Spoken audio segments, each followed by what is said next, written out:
Womanjeka, let's transform eco-anxiety to action. Series 3 of the 2Bays podcast is a collaboration between Regeneration Projects, UN Youth Australia and RMIT University. We acknowledge the two Great Bays, Port Phillip and Western Port, which are known to Melbourne's First Peoples as Nerm and Warmarin or Murrumbik. So we show deep respect to First Nations elders across Australia, past and present, who for over 60,000 years have cared for country with rich ecological knowledge. Their leadership reminds us of our own responsibility as a B Corp and actor in the UN Decade on Ecosystem Restoration.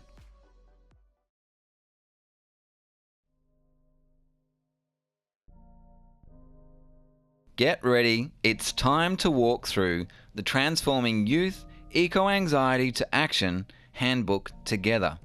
In this final episode of the series, we'll unpack the highlights and outline key recommendations which we've already shared with Australia's Prime Minister Anthony Albanese, our Climate Minister Chris Bowen and our Environment Minister Tanya Plibersek.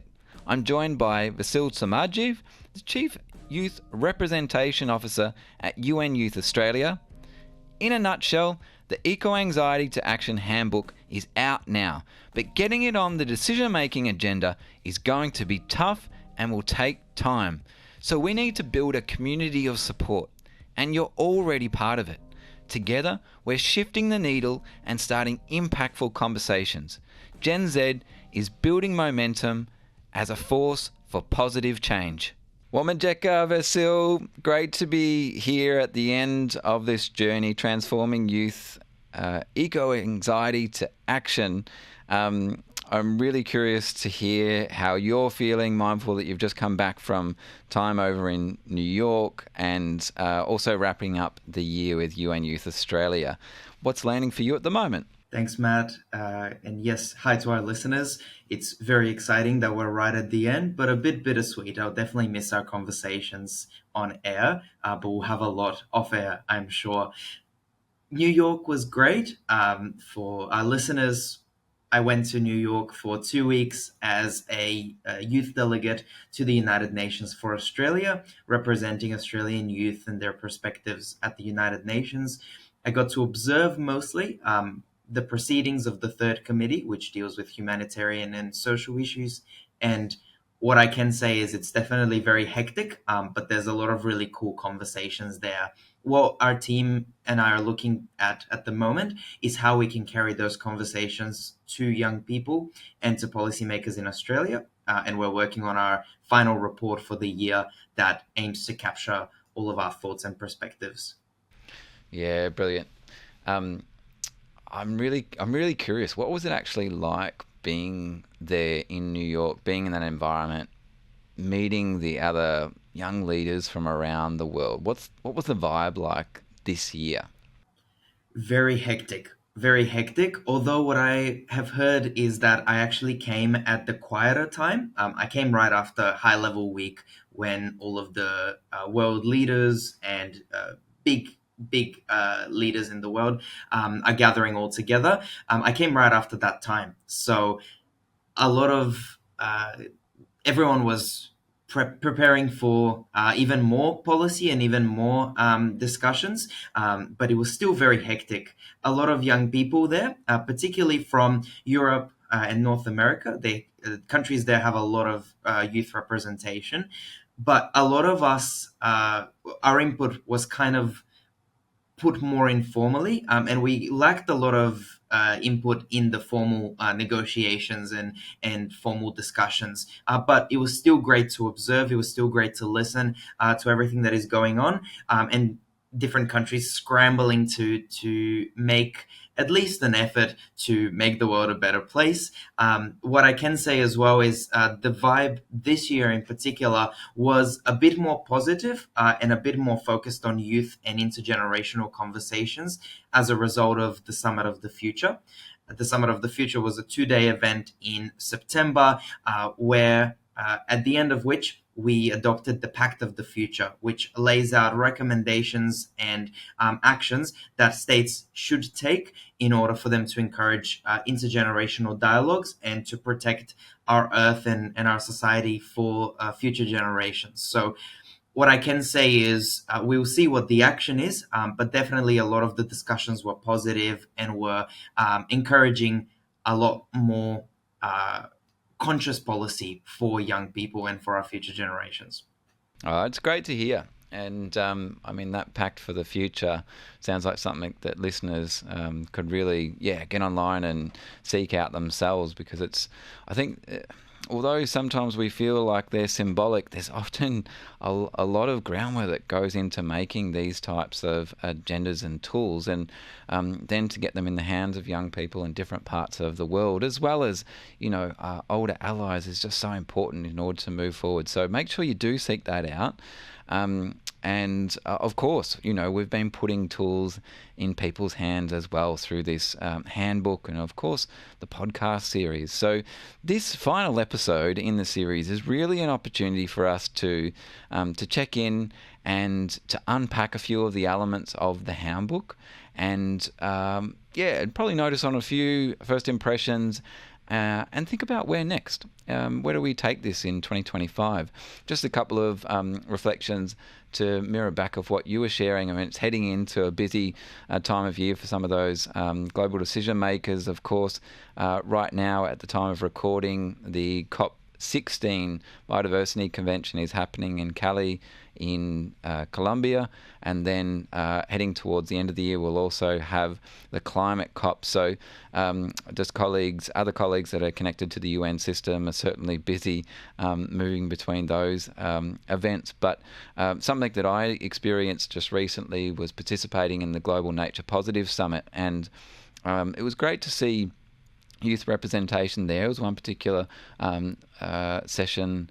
It was one of the side events, and really good intergenerational dialogue. And that also, very relevantly for this, was an opportunity where I was taking a couple of the copies of the Eco-Anxiety to Action Handbook and some toolkits that we created for decision makers. And I had one encounter which was just walking through one of the main spaces, and happened to bump into Minister Steve Dimopoulos, who is the Minister for Environment here in Victoria, and I was able just to give him a copy of the handbook straight away, which was excellent. And I'm looking forward to following that up with his office and team. Also met some other colleagues that are connected to the Minister for Environment, Chris Bowen, and also the Minister for Environment, Tanya Plibersek, who was obviously there at the summit making some exciting announcement around biodiversity commitments here in Australia. But there were colleagues from overseas, such as at the World Bank and the Global Environment Facility, and putting this document in on their radar was also great to see. So it's nice to be able to start to get it out there. Of course, we had our online launch event recently, and there's a recording of that which you can track down if you jump on LinkedIn and see some of the things on regeneration projects. But Vasil also posted that.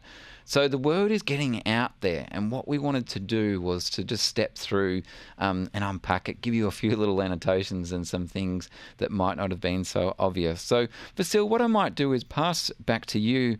You're able to give a brief synopsis, a brief 101 of the handbook, and just any key messages that really resonated with you and that you think are going to be really powerful for fellow young Australians that are out there.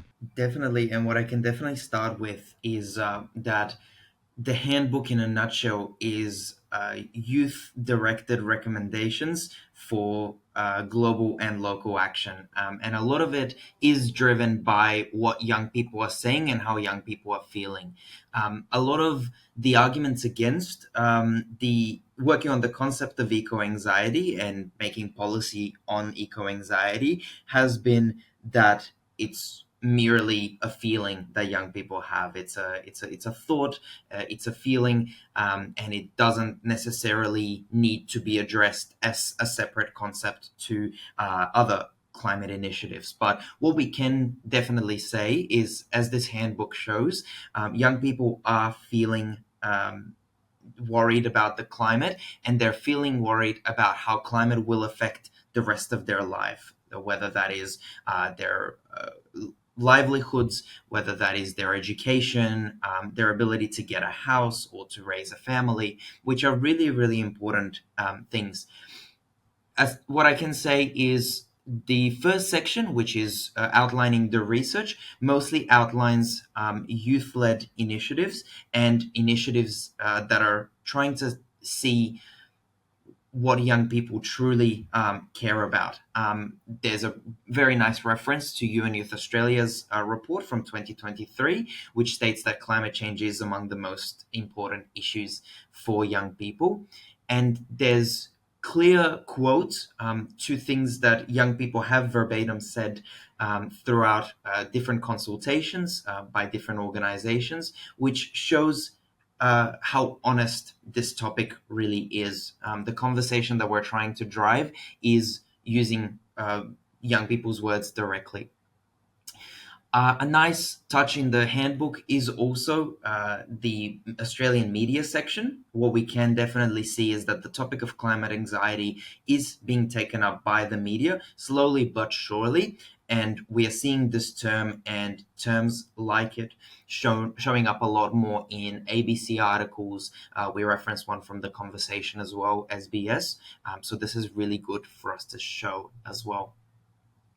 The important thing is that young people are often portrayed as blaming older generations for a lot of the climate anxiety that they're suffering from. But what we are showing here is that young people overwhelmingly are comfortable and excited at the prospects of discussing these issues with older generations and having proper intergenerational dialogues. What we reference here is a statistic from the Sustainable Earth Reviews, which states that a lot of Australian Gen Z young people are involved in social media activism, are involved in spreading the word about the issues that they care about, particularly spreading the word among older generations, and are very excited at discussing these issues with older generations.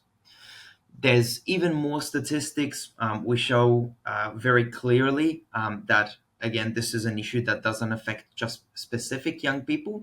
But what we are also seeing is that young people who are marginalized or who are already struggling are disproportionately affected by the issue of climate anxiety as well. And this is something to pay particular attention to as well. Matt, should I dig into the solutions, or would you like to take it up? Yeah, look, I'll just add one more thing as we talk about the research there. It's so clear when you look at the research at how pervasive this issue is. So I think in some ways that's an easy message in that it's like there's no denying it. On the other hand, that's hard to hear because it's so pervasive. Like I found myself at the Global Nature Positive Summit and recent travels since, you're sharing stats where it's like basically 4 out of 5 young people are experiencing high levels of climate or eco-anxiety. And then you think about workplaces, the research from the Young Tourism Network, where you're saying 1 in 3 young people feel that their workplace increases their climate anxiety. So that means that in Australia and also internationally, that no workplace, no learning place, no community, no family is not affected, which for me personally, that hits home. Like it's like, okay, we've really got an issue here. Then I think being open to listening and holding that space is tricky, and I think that's where some of the solutions and the things that we'll go into next is where it gives you some tools and some hope. But I do think on the whole, it's going to be brave people and brave leaders and organisations that already are, but they will be part of that next wave of leaning in and doing something about this, because it can be uncomfortable. So yeah, lead on with solutions. Yes, definitely. And what we can say is that change is already happening. The handbook provides not necessarily just things that we want to see in the world, but also highlights some really, really cool initiatives that are already ongoing that are trying to tackle this issue. What we discuss at the start is relationships, and relationships is a really important way to close the communication gap. As shared, a lot of young people in particular feel like older generations sometimes don't listen, or are not willing to be part of actual conversations. So we highlight some really important youth-led active movements and advocates who are bringing the change that we need to both younger generations and older generations, and bridging the gap between the two. Um, Capacity building initiatives, we also show is really important. It is important to note that we do need leaders, both young and old, to drive the change. But sometimes leadership is a difficult skill to acquire if you haven't been privileged enough to get the opportunity to develop that skill. So we discuss a lot of different programs. We, from UN Youth Australia, particularly highlighted programs that encourage cross-cultural understanding and cross-cultural exchange, like the Aotearoa Leadership Tour, which seeks to understand environmental connection of different Indigenous peoples and how we can better use that in policy making.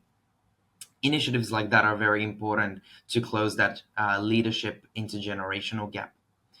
We discuss governance initiatives. So decision making is often thought about as only belonging to federal governments or international bodies like the United Nations. But it is really important to showcase local initiatives that are driving important change in decision making. We highlight the YMCA Youth Parliament. We highlight different local council initiatives who are just as important, if not more important, than some of the big level thinking that we're seeking to channel as well. Before I keep going, what we do want to highlight is what we are seeing is these sort of initiatives are largely taken up by local grassroots movements. And Matt, I think we can both agree that while we want to see global and nationwide change, it is encouraging to see smaller actors taking up that initiative and advocating for these sort of issues. Definitely.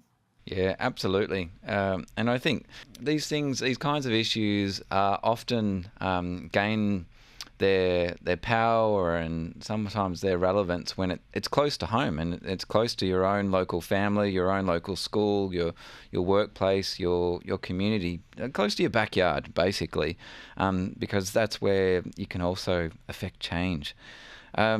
So perhaps now could be an appropriate time to dive into some of the recommendations that we started to map out. And as I just set the scene here, there are really two key priorities that embarking on this project that we're working towards, and that is this establishment of new communication channels and building relationships with influential decision makers.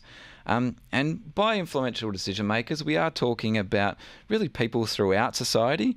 They could be principals, they could be people that are in senior levels of government, they could be CEOs of organisations, community leaders, people that are really looked up to in the Australian community. That also includes Australian government leaders and bodies like the United Nations. So that's one element, that in communication and building relationships to be able to kind of acknowledge this as an issue and have open dialogues. But then the next one is about thinking, okay, now we've had the conversation, now we've built the relationships, what can we do together? What are the partnerships? What are the innovations in policy development? What are the investment in capacity building initiatives that can be those practical stepping stones to be able to move forward? So in order to work this through, we mirror some of the themes within the solutions section. So we start off with new narratives, and that's about closing the communication gap. I'm just going to go through the highlights here, and then we'll unpack it a little bit more before moving on to some key themes. So action 1, co-creating safe spaces for young people's eco-anxiety to be heard and validated. That element of safety, of cultural safety, of the openness to be in dialogue is something that we really need to work on. Action 2, developing a common understanding that action on the planetary crisis, climate change, biodiversity loss and pollution involves both the outer and the inner world. Now, by that we mean that there are things that we can do about carbon emissions reduction and technologies and changing policies. But there's also things that we can develop internally around our own resilience, mindfulness practices, getting out into nature and connecting to country, building up our own ecological literacy. These types of things we've heard are very important. Action 3, fostering a greater sense of hope and possibility about young people's future while being grounded in pragmatism.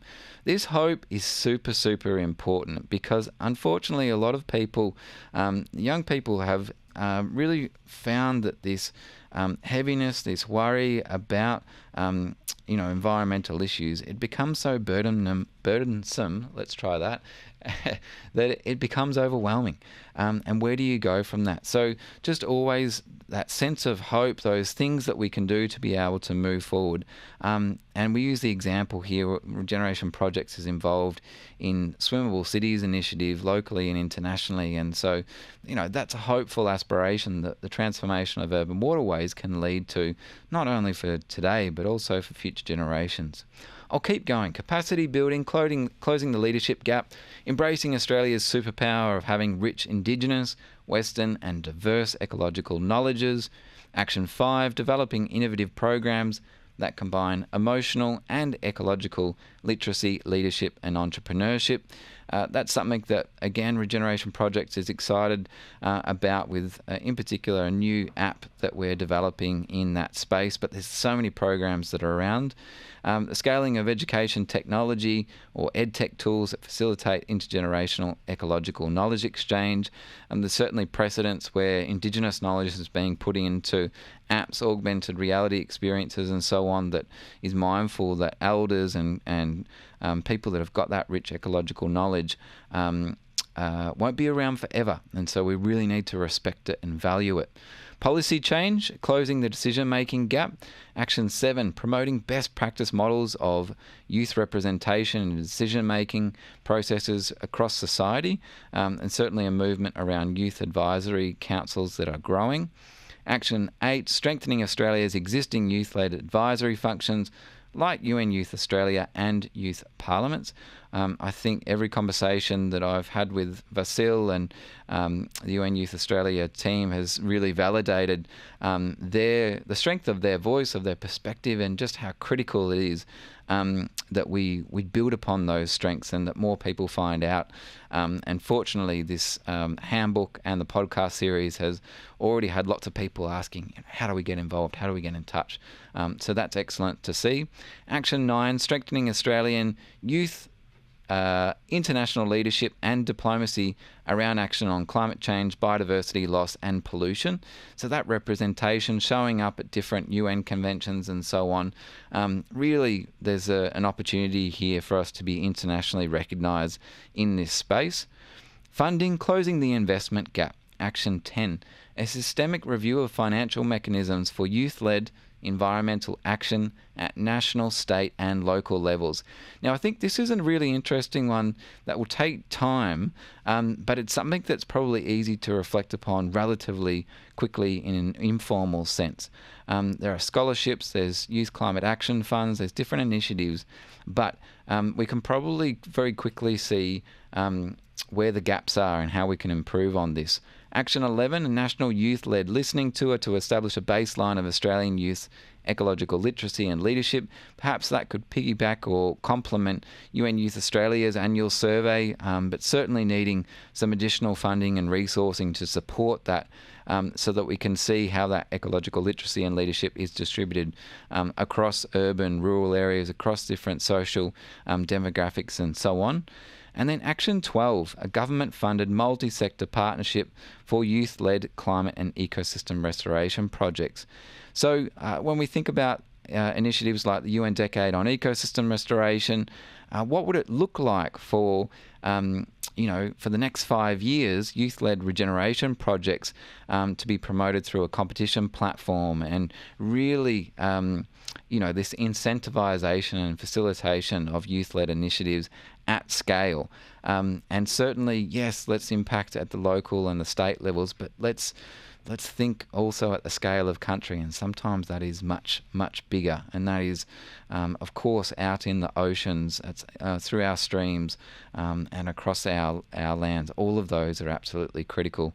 We do finish with a conclusion, which I guess maybe I can pass back to you, Vasil, to think about the punchline here and any of those recommendations that really jump out to you. Of course, what we've tried to do is to say, hey, there's good things happening.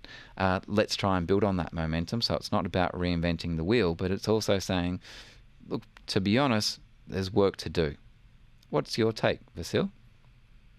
Yes, I think these are some awesome recommendations that I think should be definitely taken up.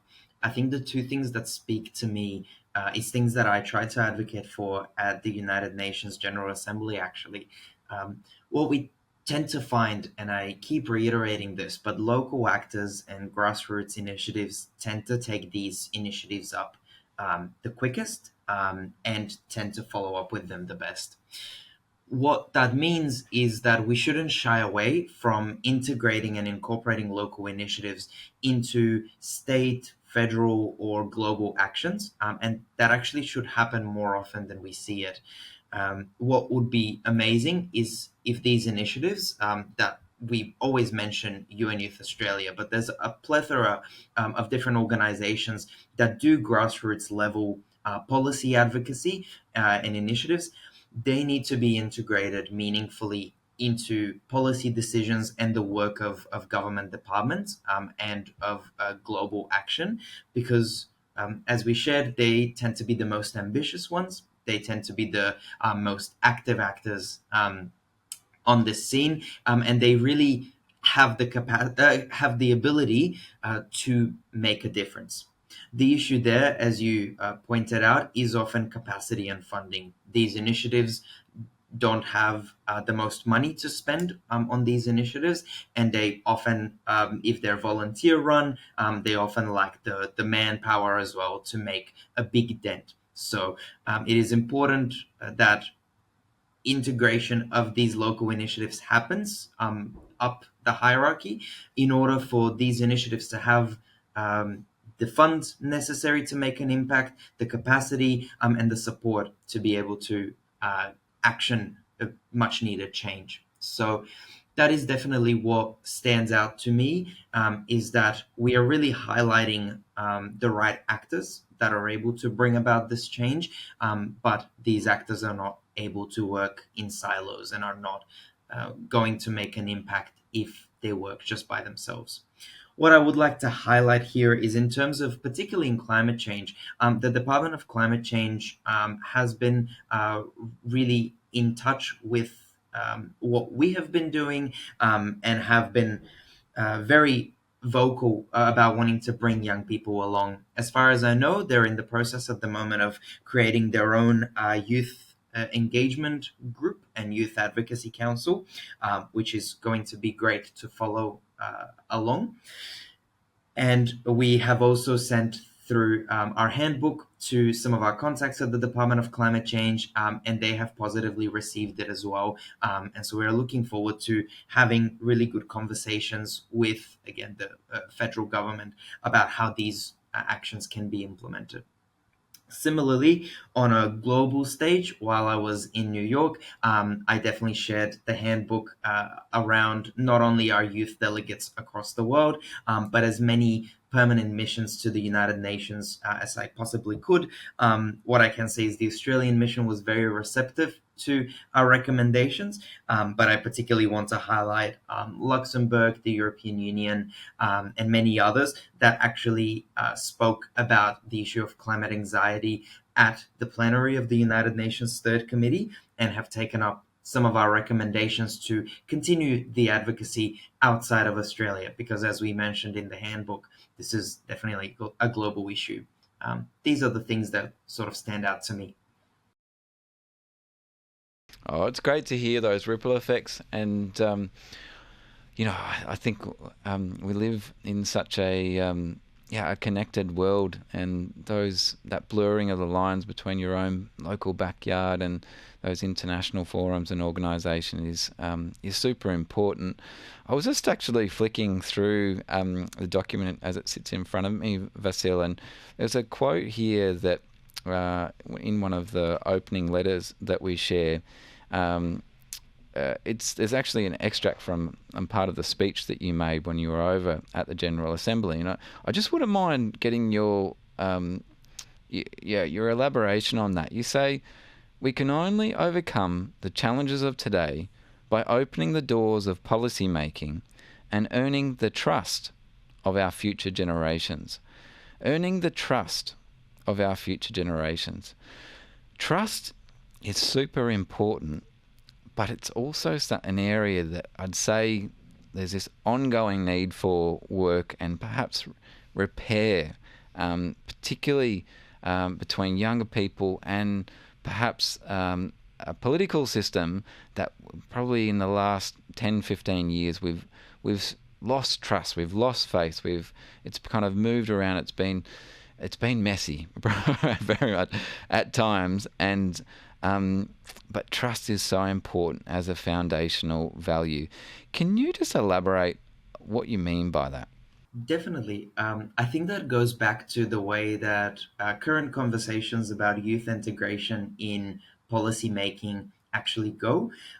What we the hole that we often get ourselves into when we discuss youth integration is thinking of young people as just a marginalized group that needs to be involved into our existing system. But what we tend to find is, because of a lack of integration up until now, and because of often lack of transparency of how decisions are being made on the global stage and federal stage as well, young people tend to not see these policy making mechanisms as the most effective. What we find in the United Nations system in particular is every year we get statistics of a decreasing trust of young people in the United Nations. A lot of young people, when we were going around the country and listening to what they have to say, were telling us, well, why should I care about the Sustainable Development Goals? Why should I care about international cooperation that doesn't lead to anything? I haven't seen any action being taken from the United Nations. The perception that young people, by and large, tend to have of the United Nations is that it's this bureaucratic monolith of a policy making mechanism that includes more discussions and debate rather than action. And that loses trust. What we tend to see is young people, instead of going into the system and working towards integrating themselves into the system, work outside the system. They create their own local initiatives. They create their own intergovernmental and international forums that are outside of the United Nations system, which over time weakens the ability of the international system to actually do anything. And so this is a big worry that some actors, not everyone, has at the United Nations, but definitely is a worry that is starting to spread a bit more. I wanted to bring attention to that when I was in the United Nations, because I think we often, again, think that young people have to be grateful that they're involved in these systems. And we need to get out of this mindset, because we should be grateful that young people are participating in these systems, because if they don't, United Nations, which is an organization built on trust and built on the belief that it helps us and it can lead to a better future, such organizations will cease to exist, and these initiatives will not be able to make even the impact that they're able to make at the moment. So when we bring that to the issue of eco anxiety needs to be tackled through understanding, through intergenerational understanding and through intergenerational compassion. We young people shouldn't be faced with someone telling them, "Oh, your issue is not as big. Back in our day, we had it much worse," because that turns them away from collaborating and discussing with you in the future. So, bringing people together, bridging gaps between generations and between hierarchies, between levels in a hierarchy, is really important for us to actually make impact, because we're able to trust each other better. Yeah, I think that honesty that you share, Vasil, is it's important and it's refreshing, because often we tend to walk over these things or to just put them to a side. And I think the reflections that you share around the UN system and perceptions of young people, I think we could mirror that with different institutions and organisations, throughout society. And really what I'm hearing underneath that is this intergenerational transition and succession. And succession can only happen, as you say, if there is a reciprocity. If one generation has walked down a path and said, "Oh, we've created all this wealth," whether it's financial and material wealth or whether it comes on in other forms, and then it says, "Hey, now you should be grateful. Now you should be ready to take this. Now you should be walking along this path." And if it just doesn't align with the values of the next generation coming through, you get into awkward conversations, and you get into awkward kind of cultural transitions and stagnations, and the scaffolding of buildings and institutions that perhaps are no longer in touch with the needs and the desires of the people that they were designed to serve. And I think there's probably many businesses, even family businesses, that have kind of reached those points, and it becomes difficult. And it takes, I guess, a degree of humility on both the part of the younger people as well as the older people to enter into a dialogue and say, "Okay, yeah, I can see what you've done over, those decades, and, isn't that amazing? And look, there's some really good parts here. But also, can you see this? Are you open to seeing this?" And, there's different conversations I've had with people recently. I can see some people with blinkers on, and they're really just going for the finish line, and they're doing it as if it's just an endless trajectory of their own path. But in their career cycles, it's like, oh, you know what? You probably want to be thinking about how you're going to pass that baton, because you're kind of walking into a solo zone, and maybe we've already took a branch off a little bit earlier here. Another aspect of this, Vasil, I wouldn't mind just getting your take on, is this, and you communicate it. I think you're a great example of someone that manages this kind of, let's call it, intergenerational diplomacy very well. And sometimes I think there's a lot of situations that young people will find themselves in, whether with an employer or a teacher or a community leader or even a politician, and they have to be very mindful of the language that they use, the body language that they use, that they still find a way to communicate their point, but it doesn't come off as too punchy or abrasive or negative or whatever. But also, it's direct in what it's trying to say. What's a tip that you would have to young people that are out there trying to have these intergenerational conversations, and this element of diplomacy that can kind of help you keep grounded, get the message across, but also keep the relative peace of the relationship? Definitely. And that is a pretty difficult, I think, line to abide by. Um, I can say that the speech that I was able to deliver at the United Nations went through numerous revisions, and the initial draft would have definitely ruffled some feathers, I think. Um, what I can say is, yeah, it's a difficult one, and young people tend to be the ones that see negative impact of policy changes and of the way that we are currently doing things or approaching certain issues. And because of how dire the situation seems to us, we tend to get very excited and do sometimes come off very assertive. What I have very quickly noticed, as a lot of young people can see, is if you come off very assertive, older generations tend to shut down or tend to direct you to a resource because they think you're not understanding the topic as well as them. So I don't know if there's a specific tip that I can provide, but what I can say is firstly, putting things in a positive light, if there is a positive light, is a good idea. So if the situation isn't as dire as you just saying the negatives might make it out to be, it is a good idea to share.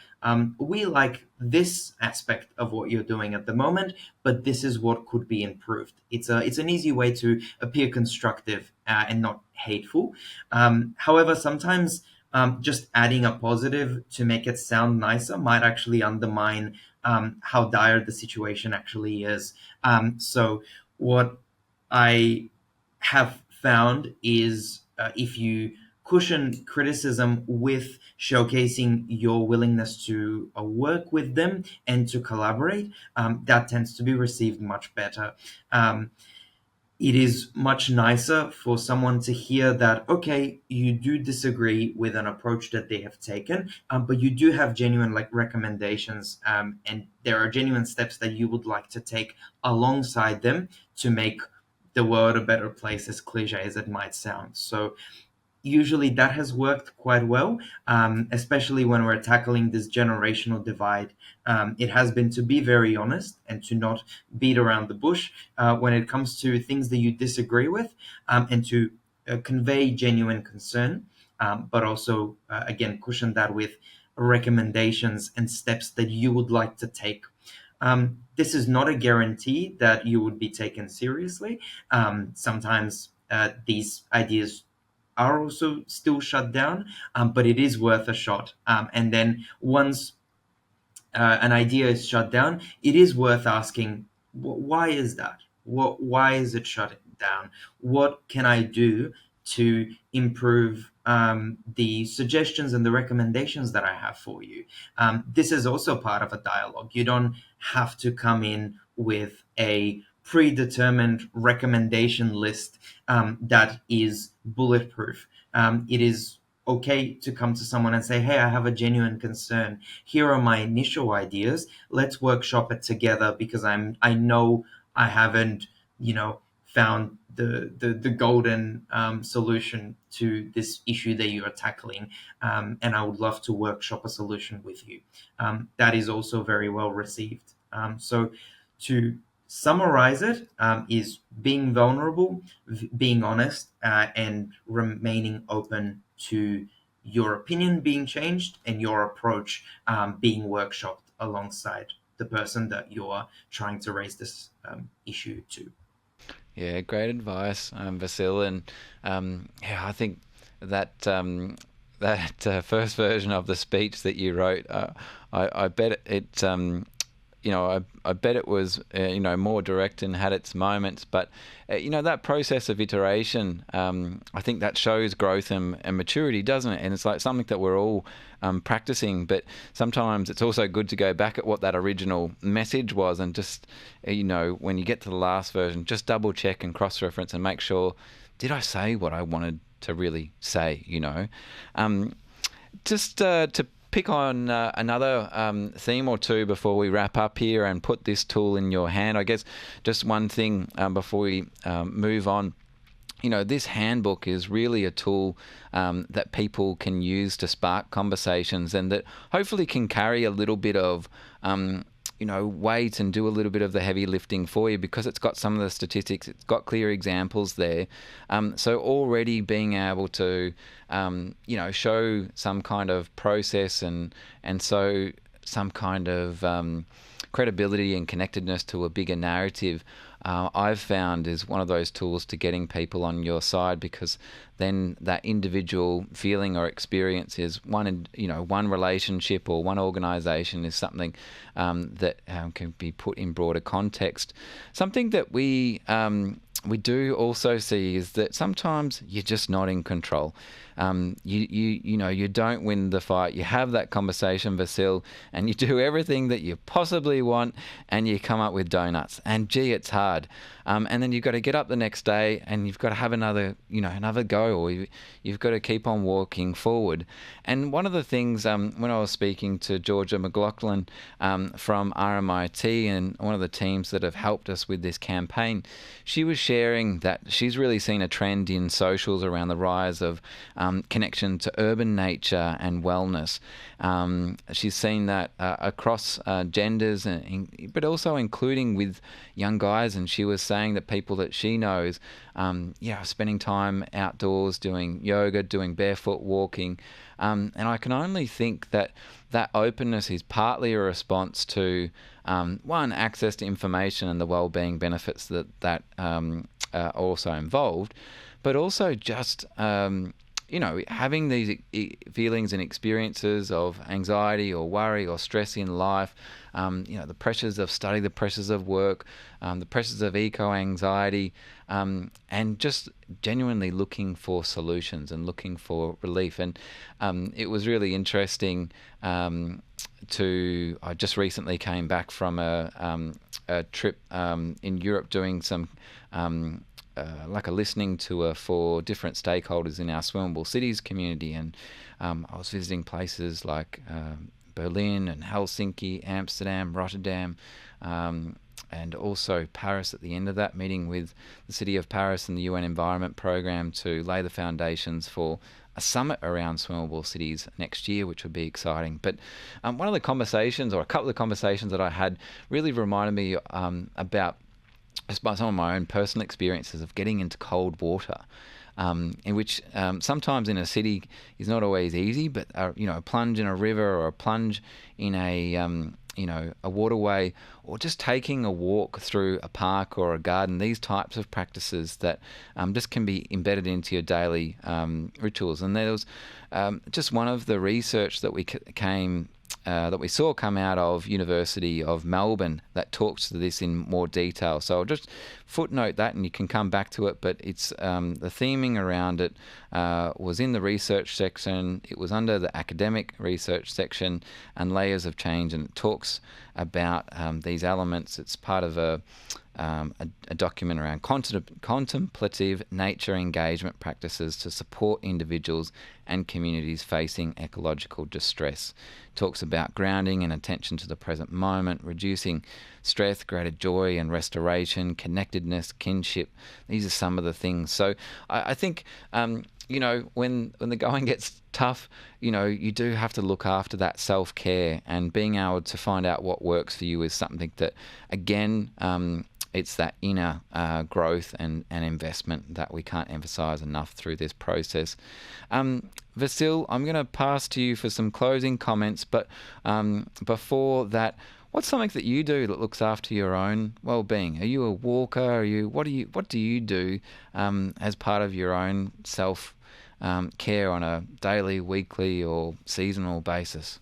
I gotta admit, Matt, just like a lot of our listeners, I tend to forget to take care of my own well-being and to be in touch with the environment, especially during busy periods. So it is very, very important to be discussing and reminding of these things.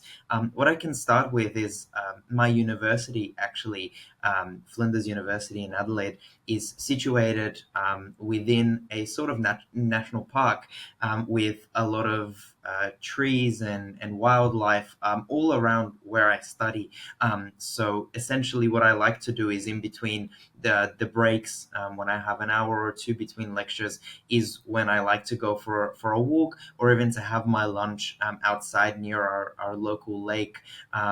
Taking these little opportunities of breaks between intense periods in nature has been actually really helpful, and makes me feel really rejuvenated. I tend to go to the beach quite a lot. I'm lucky enough to live by the beach now. After growing up about 700 kilometers away from the beach, I now am right next to it, which is very exciting. And I tend to take my dog for a lot of walks as well. So these little things that we often, especially in Australia, take for granted can actually be really helpful.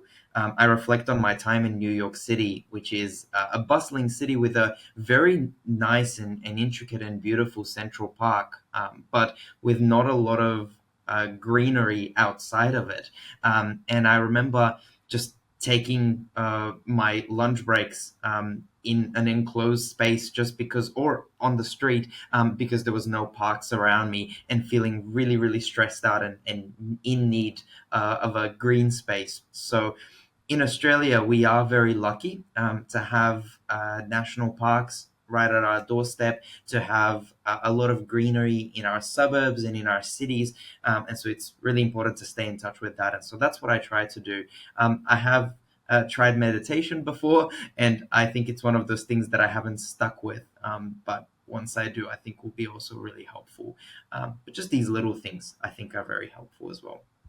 Yeah, and it's one of those things that does come with its ebbs and flows. And I can say that I dropped out of a rhythm. I was doing more running and exercise probably a month ago, and then things got busy, and then I was traveling, and then that cycle was broken. But then it's kind of get back on and get back into the rhythm. Summer is approaching, and as you say, one of the fortunate things that we have here in Australia is that access to nature, even in the middle of cities. Generally, our cities have some of those closer connections. So, I hear you on that, and you can't get enough of it. So make sure if you're on the edge. I think one of the episodes that we had, it was someone that was talking about, not having meditated for a while and getting back in and having done a meditation that morning, and the benefits that they felt from that. So, I guess working out what works for you is a key part of this.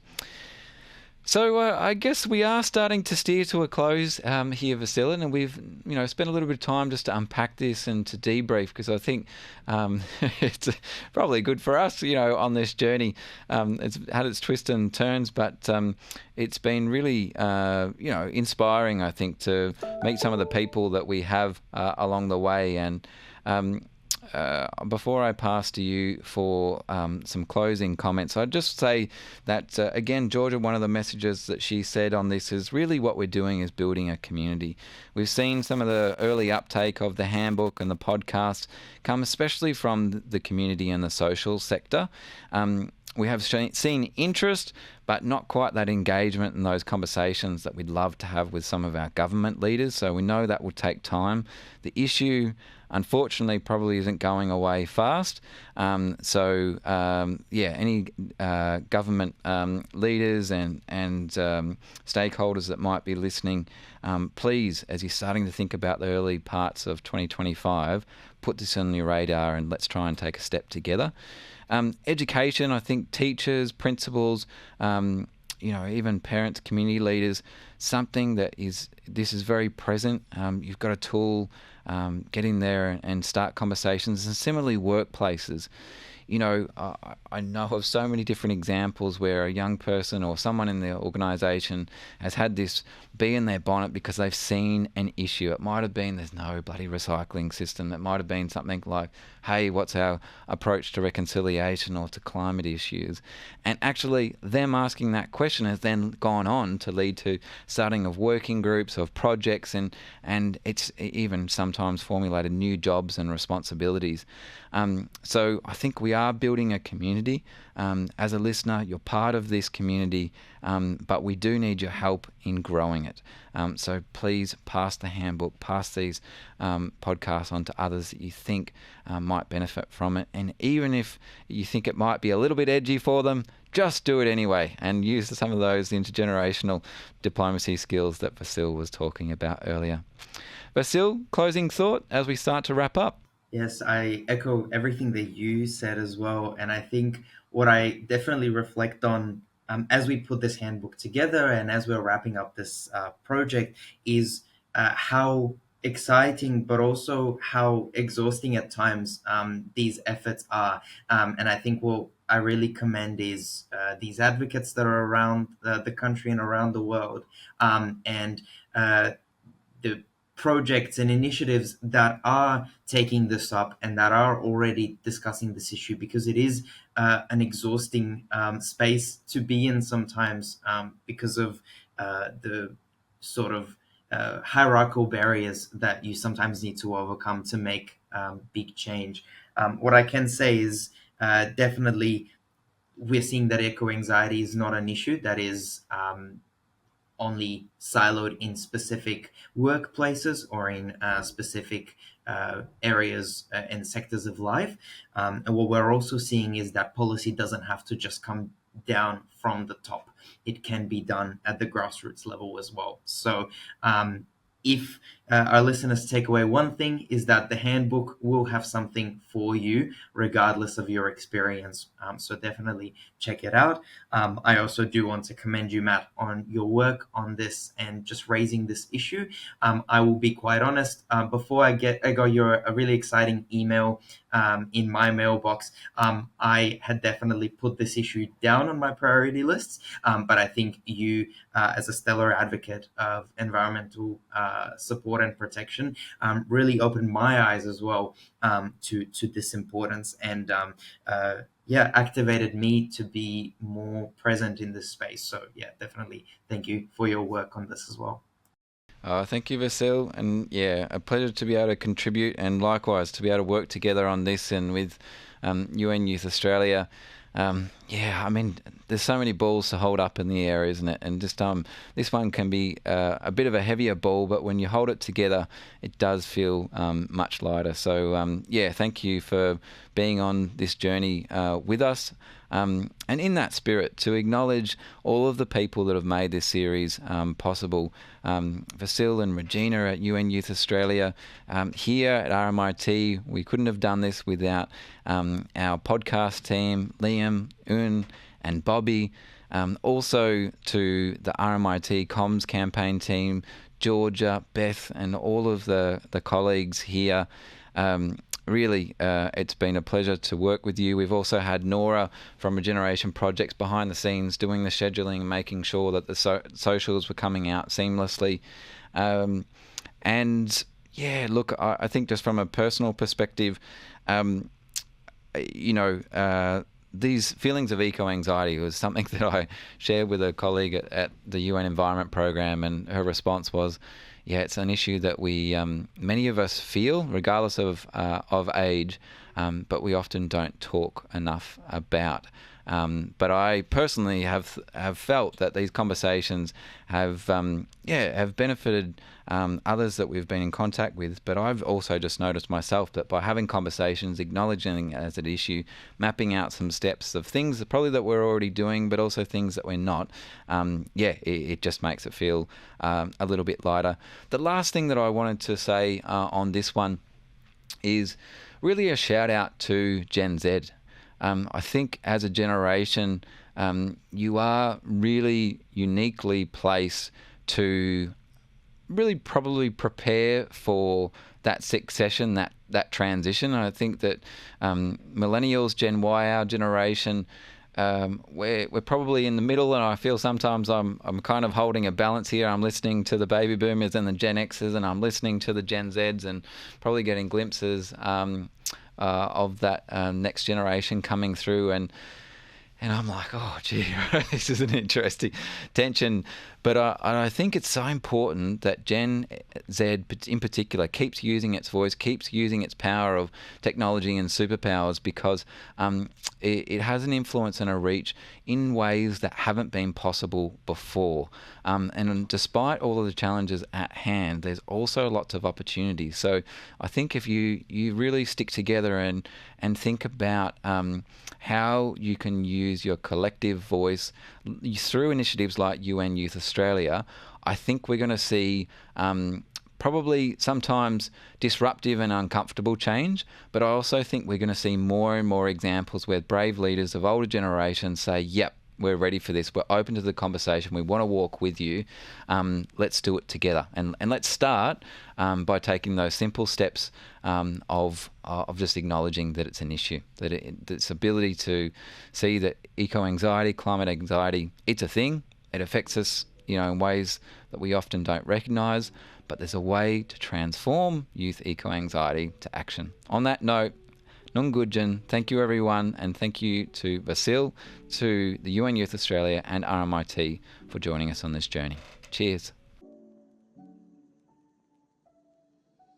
This two-bay series, Transforming Eco-Anxiety to Action, is part of Regeneration Project's ongoing work in building young Australians' ecological literacy, leadership and entrepreneurship skills. If you're an educator, employer, decision maker, or a young person passionate about positive change, go to our new website, twobays.earth, to discover our new app, educational workshops, and capacity building programs. Folks, that's a wrap. Thanks to our series partners, UN Youth Australia and RMIT University, special guests, researching, advocating, and innovating solutions, and listeners. Remember, subscribe to Two Bays on your favourite podcast platform and Instagram. My name is Matt, and on behalf of Regeneration Projects, Nung Godjan. Thank you for tuning in, and see you on the next episode of the Two Bays podcast.